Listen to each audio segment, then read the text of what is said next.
Hey folks, welcome to another video. Today I've got the Playdate. Now the Playdate is a small yellow console. As you can see, it's got a crank on the side here, a D-pad, an A and a B button here, and a nice, almost like an e-ink display. It really reminded me of the Game Boy when I first tried it, but with some more innovative features. The crank is an interesting control scheme, which you'll get to see in at least one of the games that I'm going to show off today. But before we do anything, we've got a epilepsy warning on the screen. Incidentally, what I'm sharing is the Playdate is currently connected by USB to my PC, and there's an application called Playdate Mirror that lets you actually show off what you're seeing directly on the screen of your PC. So it's really cool for streaming. You can also do capture from it. So if you're making games for Playdate and you want to just show off like trailers or things of that nature, you can actually record that directly from Playdate Mirror on your PC. It's perfect. And it's something like with a Game Boy, you couldn't do this. This is so much easier than it was, what, 30 years ago with the Game Boy. I'm going to go ahead and hit continue, though, so you can see the intro.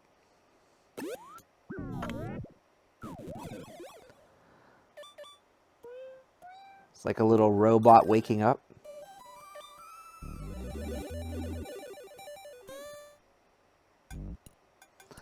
So this screen kind of tripped me out a bit the first time I saw it. I thought it was loading something, but as you can see, there's an up arrow. It's very clear.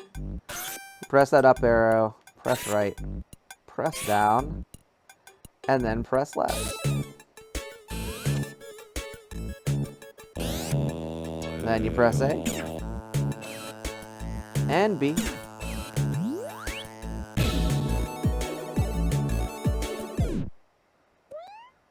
Kind of jam into the robot here. And now it wants us to crank. So we turn the crank.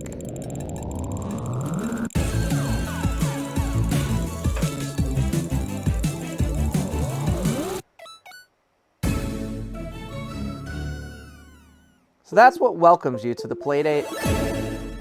Then it loads you right into this screen, and it starts you with the first two games of Season 1. Now, how the Playdate was marketed was you paid a fee one time for the console and a season's worth of games. So the way that it was supposed to work is everybody was supposed to get the Playdate at the same time, and you basically subscribed to the season. You got the games worldwide. They were dropped at the same time. Unfortunately, due to pandemic, parts shortages, shipping issues, everything that's gone wrong in the past couple of years, instead of everyone receiving it at once, what they've done is they're giving everyone the same experience when they receive the device. So each week for the next 12 weeks, I'm going to get 2 new games on my Playdate. 24 games included in the cost of the Playdate. In addition to those 24 games, there's a ton of games available online that you can purchase or download for free and sideload to the console. A lot of them are available on itch.io. If you just search for Playdate on itch.io, you can find other titles. But right now I'm going to focus just on the 2 titles that came with the console day one. And then I'll show you how you can refresh to update to look for more games, because again, more games could drop once per week, and they also may have surprise drops as well at any time. So we're going to start out with the first game, Whitewater Wipeout. Chuhai Labs, I think, made a snowboarding game for the Quest, if I remember correctly.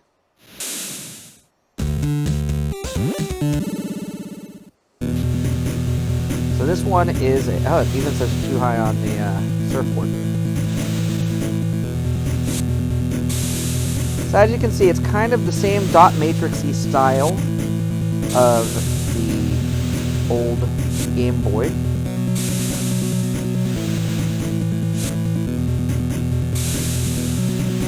And if you look at the bottom of the screen, you can see that I'm actually turning the crank to move.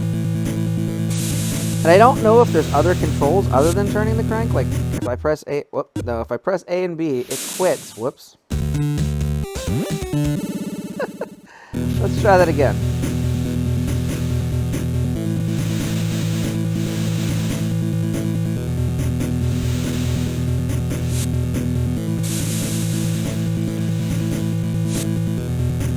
So yeah, pressing A and B doesn't do anything. So what we're doing, again, is turning the crank to get some air with our little surfer dude.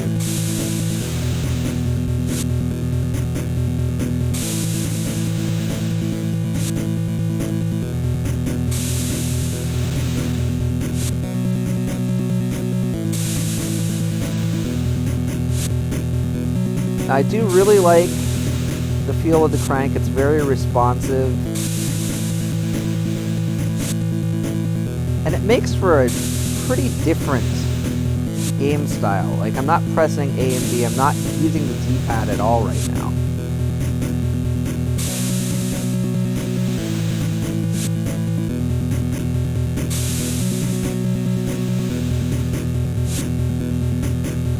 This isn't the style of gameplay that you can get from any... Oh, there was a shark there. Wow.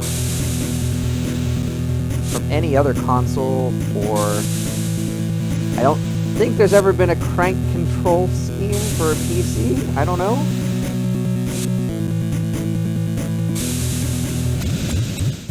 Point Break rules, it says. I don't think I was supposed to crash yet there, but that's okay.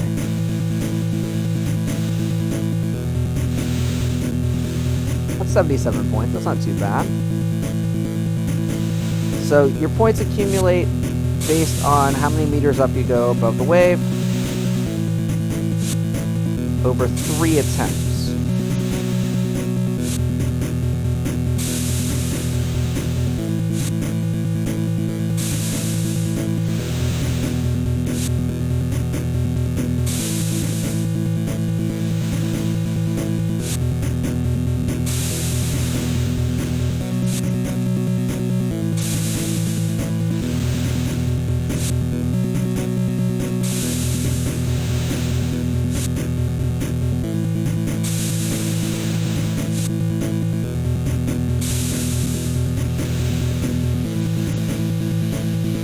Ride this way for a while.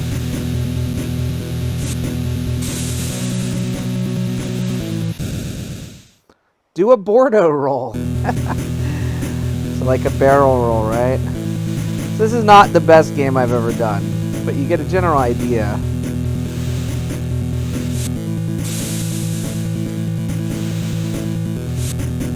Kind of a simple control scheme. Very arcadey feeling game. Something you can play on the go. You can stick the Playdate in a pocket, and it actually, the Playdate has a case available. That's the purple thing that I have on the back of my current Playdate.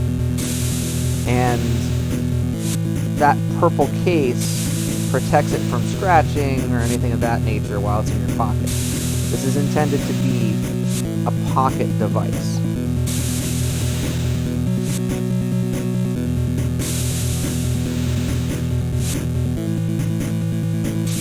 And in this day and age, rather than having a cell phone where you only have a touch screen, having something tactile to play with is really cool.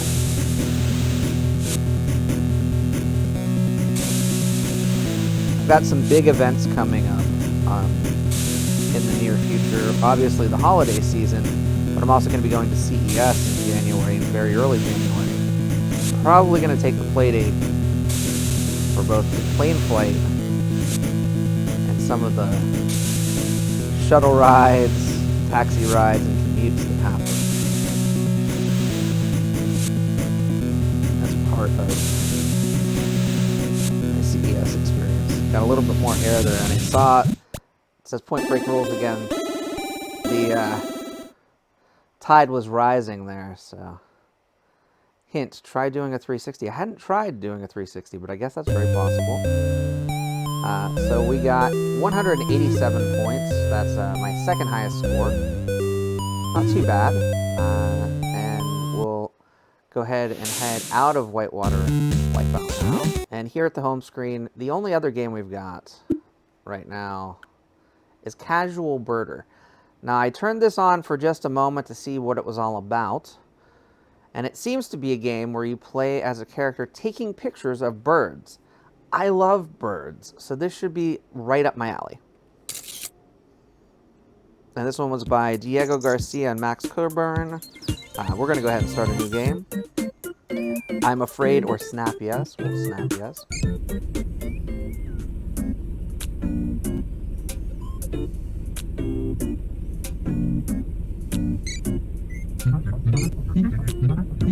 So we got a character saying, well, kid, here you are, your new digs.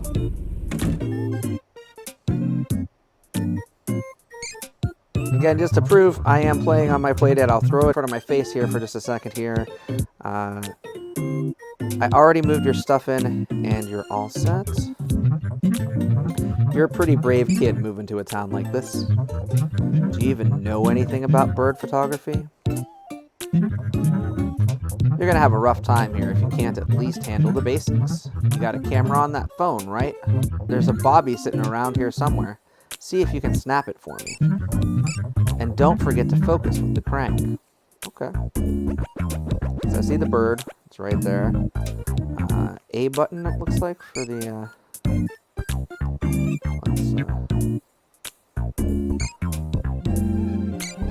we can crank in to focus. That looks like the bird, right?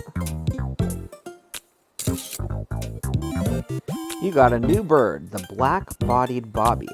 These cuties hang around and fly onto houses. They're not even from Bird Town. To be honest, they can be a nuisance, but I don't know. They're still birds. Maybe I like them anyway. Cool. So, now we'll go talk to this dude again. Did you manage to get it? Let's have a look. Yup. And it even says, I meant to do this. Selfie with sitting black-bodied bobby and bench. Whoa, you got him. Nice work, boy. Whoops, sounds like somebody needs to get moving. Hey, yo. This here's Moto's GoCo, where we're pretty good at moving because lifting stuff isn't that hard for us on account of our muscles. Moto here. Bad roommate? Gotta leave immediately. Left dishes in the sink. Never installed their air conditioner, just sitting around. Listen, you find a spot to hunker, I'm on my way. Well, kid, I've got to go deal with a ripper of a moving emergency. Do me a favor, huh? Trip's on me, but I need you to help me out with something. I've got this. Well, there's someone I like, okay? Name's Maggie. I want you to give her this package I found and tell her it's from me. It's a special thing, okay? Don't go losing it. Just follow the road there and head over the bridge. You can't miss her place. And hey, watch out for bad birders.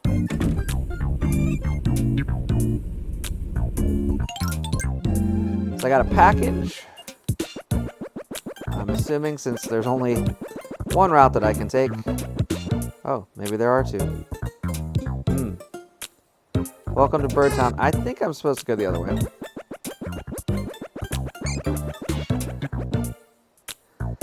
Alright, so we've got another bird. Let's take a picture of the bird.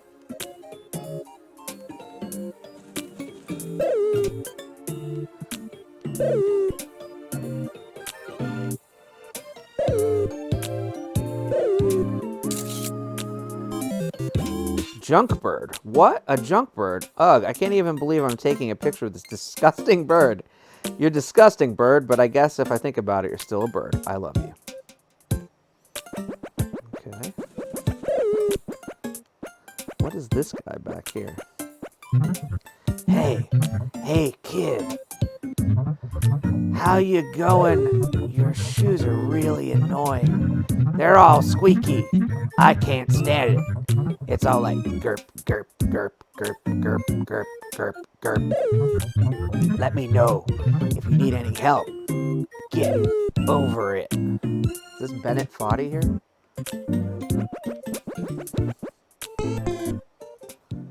Alright, so we're walking along.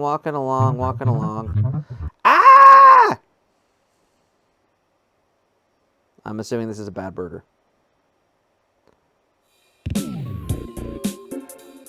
Yeah, these must be the bad birders.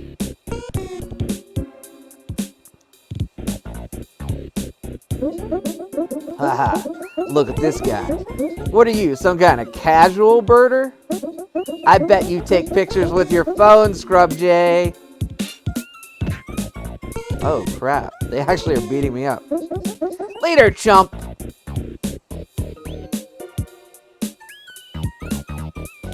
Wow. Who? Where? What happened?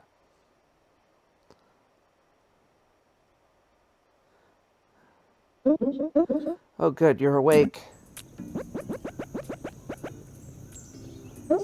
Kid, I found you passed out on the street. Pet store owner said you got hit pretty good. Those pearly-eyed thrashers, I'll tell you. Anyway, I'm Maggie. Some of the hatchlings around here call me Old Mag. I've made peace with that. Hey, wait, you're Maggie. I have something for you. A present. That's very nice of you. To my dearest magpie? Kid, I don't even know you. Oh, it's from Moto. And he had you give it to me? Well, might as well see what it is. A photo diary. Sweet thought. But I'm way past my fielding days. And anyway, those thrashers.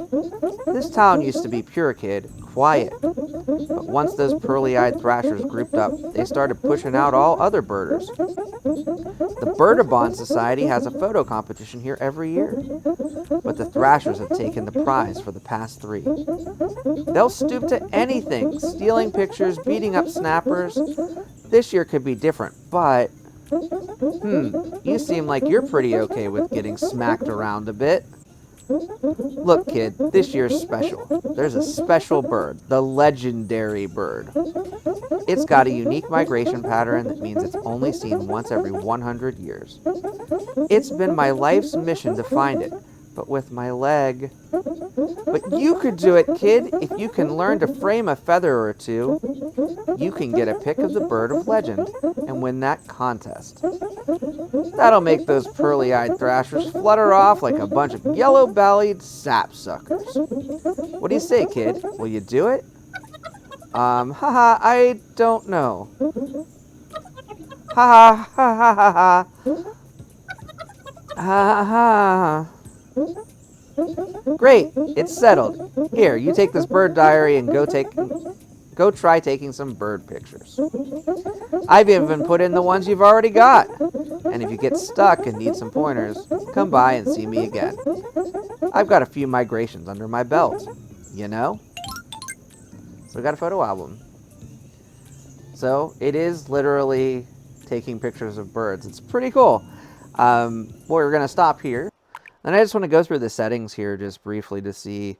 Like right now, we've only got the 2 games. I believe there's 3 gigabytes available, maybe 4 gigabytes available. Yeah, 4 gigabytes available total, including the system. Right now, it's refreshing the list to see if there's any other games. There are not yet, because I literally just got this today. Each of these games is piddly 20.6 megabytes for Whitewater Wipeout, 24.2 megabytes for Casual Birder. They're very small, compact titles, but they are a lot bigger than Game Boy titles. Game Boy titles were in bytes, or kilobytes, not in megabytes. For my account, we just got that I joined back on July 29th, 2021. That's when I purchased the console. Different lock screens. We've got an analog clock, a digital clock, or a word clock. I can't show you the lock screen because it actually disables the mirroring when I do that. Auto lock is on, so if I push the lock button, which is on top here, it also functions as the power on and off button. You hold down that lock button for a period of time, the screen will go completely, well, clear, I guess, because it doesn't actually go dark, because it is more like an e-ink style than a backlit style. For accessibility options, you've got reducing flashing and upside down, so you can actually hold it upside down to use in upside down mode, which is useful if you need to hold the buttons in the opposite manner of the way that you're way that I do, as an example. The time, obviously, the current time when I was filming this, it was 8:28 p.m.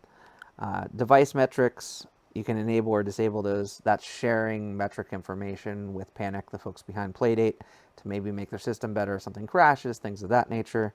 And then under system, we got the device info that has things like the serial number, the software revision, things of that nature. System update will do just that. It'll check for a system update. Mine updated when I first powered it on. Input test lets you test the input controllers. Similar to the intro, actually. The ability to replay the intro, which we did at the beginning of this video. Regulatory labels, so you've got your FCC ID here.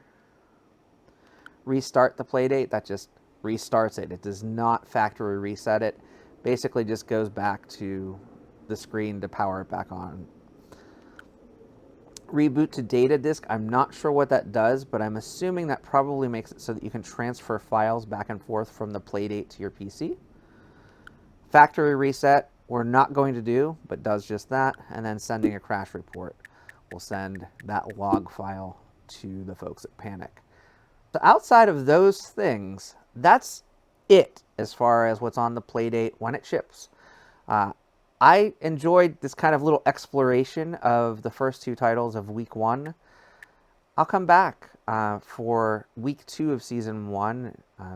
If you want to see anything else, or if you have questions about the Playdate console, I'm going to throw a link to Play.date, their website. So if you have an interest in this particular little console, you can pre-order one. I have no idea when it's going to ship to you because they are shipping in small batches. Mine took a year and a half to arrive, but I'm excited to have it and excited to explore what it has to offer in the months ahead.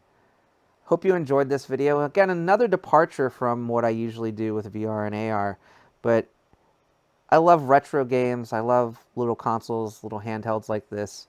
So I wanted to show it off. And I'll probably do this. My VR videos go Monday, Wednesday, and Friday. Probably put these videos out on an alternate day so it's not taking up one of those slots. I'll be back with more content soon. Until next time, enjoy some VR, AR gaming, or crank gaming for yourself. And I'll see you next time. Bye-bye now.